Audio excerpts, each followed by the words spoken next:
নাগরিকতার ব্যাপারে বাংলাদেশ এখন একটা ভালো অবস্থানে আছে। এটাকে অস্থিতিশীল করা পত্রিকায় লিখে তারা পারবে না।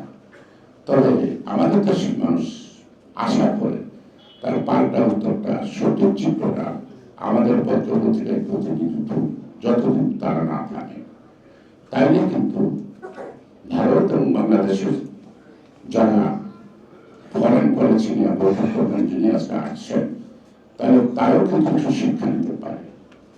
কিন্তু সেই শিক্ষাটা আমরা কিন্তু দিচ্ছি না।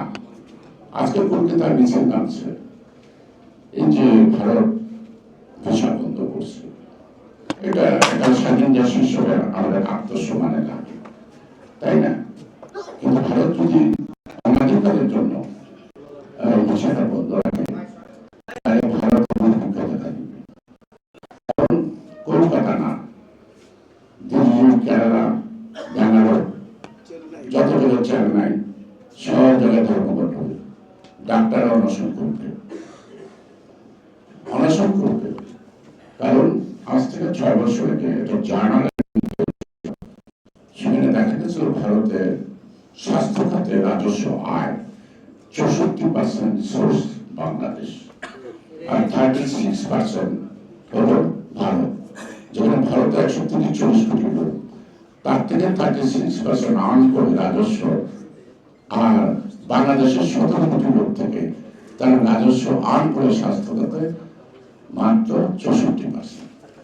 আবার যদি হোটেল খাত বলি, তারপরে যদি আবাসনের কথা বলি, তারপরে যদি কেনাকাটার কথা বলি, এটা থেকে কত রাজস্ব যায়?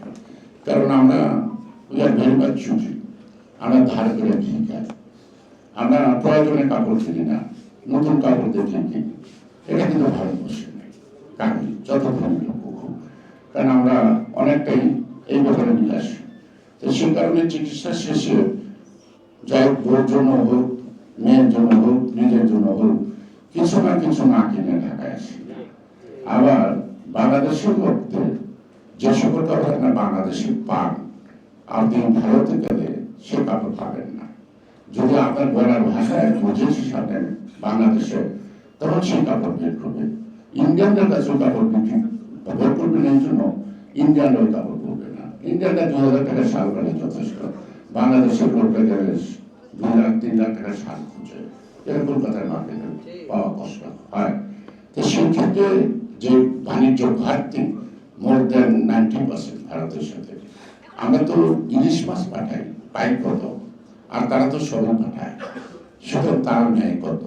তো সুতরাং ভিসা, এলসি এ যদি বন্ধ থাকে, ভারতের দুর্ভিক্ষ ঠেকানোর ক্ষমতা মোদী বা সোনিয়া গান্ধী সব একসঙ্গে বসে কপাল ঠোকাঠুকি করতে পারে না।